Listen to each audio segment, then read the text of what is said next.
Assalamualaikum warahmatullahi wabarakatuh. Alhamdulillah anak-anak kelas 7D dan 7E SMP Muhammadiyah 11 Surabaya.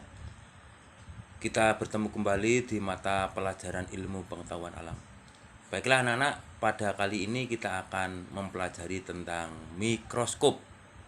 Bagian yang pertama nanti akan kita pelajari mengenai bagian-bagiannya, dan yang kedua adalah cara menggunakannya.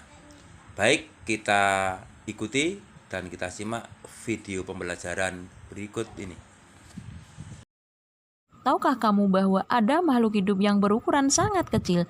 Tempat hidupnya di mana-mana. Misalnya ada di dalam tanah, di dalam air, dalam sisa-sisa makhluk hidup, dan lain-lain. Pada pengamatan makhluk hidup yang berukuran kecil, kamu memerlukan alat bantu yang disebut dengan mikroskop. Maka sebaiknya kita perlu mempelajari tentang mikroskop dan bagaimana cara menggunakan mikroskop. Mikroskop berasal dari bahasa Yunani, mikro berarti kecil, skopen yang berarti melihat.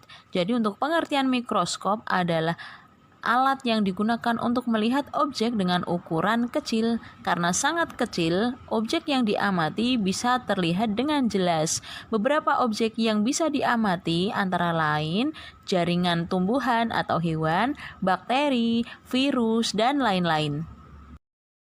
Untuk macam-macam mikroskop, yang pertama ada mikroskop cahaya, yang kedua mikroskop stereo, yang ketiga mikroskop elektron. Untuk bagian-bagian dari mikroskop, ada dua bagian utama, yang pertama bagian optik, yang kedua bagian mekanik. Bagian optik meliputi cermin, diafragma, lensa okuler, dan lensa objektif. Bagian mekanik meliputi kaki mikroskop, sendi inklinasi, kondensor, lengan mikroskop, engsel, meja preparat, penjepit preparat, tabung, revolver, skru pemutar kasar, dan skru pemutar halus. Untuk fungsi bagian-bagian mikroskop meliputi yang pertama ada lensa okuler. Fungsinya memperbesar bayangan objek terletak pada bagian atas tabung. Bagian yang kedua adalah tabung.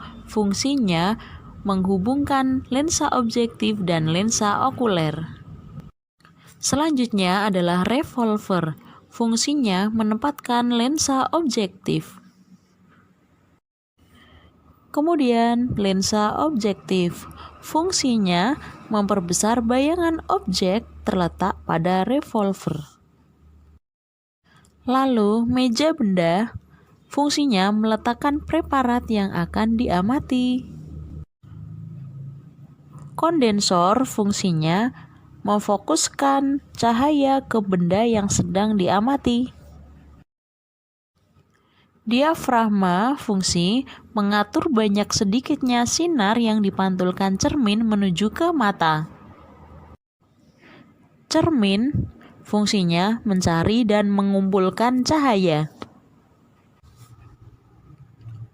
Skru pemutar kasar atau makrometer berfungsi menggerakkan tabung mikroskop secara cepat.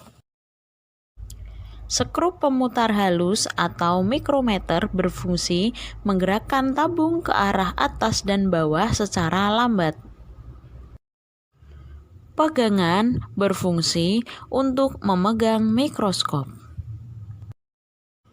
Pegangan sedia berfungsi untuk menjepit preparat yang akan diamati agar tidak bergeser. Sendi inklinasi berfungsi menghubungkan antara kaki dengan lengan mikroskop. Kaki berfungsi untuk menyangga mikroskop. Selanjutnya cara menggunakan mikroskop. Yang pertama, ambillah mikroskop dari kotak penyimpanan, tangan kanan memegang bagian lengan mikroskop dan tangan kiri memegang alas mikroskop. Kemudian mikroskop diletakkan di tempat yang datar, kering, dan memiliki cahaya yang cukup. Yang kedua, putar revolver, sehingga lensa objektif dengan pembesaran lemah berada pada posisi satu poros dengan lensa okuler yang ditandai bunyi klik pada revolver. Yang ketiga, pasang lensa okuler dengan lensa yang memiliki ukuran perbesaran sedang. Cahaya tampak terang berbentuk bulat. Seperti yang terlihat pada gambar, hal tersebut dapat diperoleh dengan cara atur diafragma untuk mendapatkan cahaya yang terang, atur cermin untuk mendapatkan cahaya yang akan dipantulkan. Yang keempat, siapkan preparat yang akan diamati, kemudian diletakkan di meja preparat. Aturlah agar bagian yang akan diamati tepat di tengah lubang meja preparat. Kemudian, jepitlah preparat itu dengan penjepit objek. Yang kelima, aturlah fokus untuk memperjelas gambar objek dengan cara putar pemutar kasar atau makrometer secara perlahan sambil dilihat dari lensa okuler. Pemutar dengan makrometer dilakukan sampai lensa objektif berada pada posisi terdekat dengan meja preparat. Ingat, jangan memutar makrometer secara paksa karena akan menekan preparat dan menyebabkan preparat pecah. Lanjutkan dengan pemutar halus atau mikrometer untuk memperjelas bayangan objek. Jika letak preparat belum tepat, kaca objek dapat digeser dengan lengan yang berhubungan dengan penjepit. Jika tidak tersedia, preparat dapat digeser secara langsung. Yang keenam, setelah terlihat, untuk memperoleh perbesaran kuat, gantilah lensa objektif dengan ukuran dari 10 kali, 40 kali, atau 100 kali dengan cara memutar revolver sehingga bunyi klik. Usahakan agar posisi preparat tidak bergeser. Jika hal ini terjadi, kamu harus mengulangi dari awal. Setelah selesai menggunakan mikroskop, bersihkan mikroskop dan simpan pada tempat penyimpanan. Selanjutnya, perbesaran mikroskop. Objek yang dialami mengalami 2 kali proses perbesaran, yaitu perbesaran lensa objektif dan lensa okuler. Misalkan lensa objektif 10 kali dan lensa okuler 10 kali, maka untuk perbesaran mikroskop 10 dikali 10 sama dengan 100 kali. Selanjutnya, perlengkapan pengamatan mikroskop. Yang pertama, kaca objek.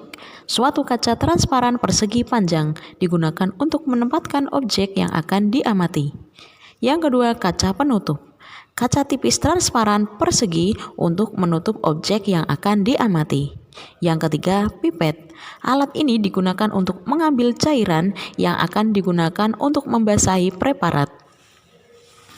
Demikian yang dapat disampaikan. Jangan lupa untuk tetap belajar dan tetap semangat. Wassalamualaikum warahmatullahi wabarakatuh.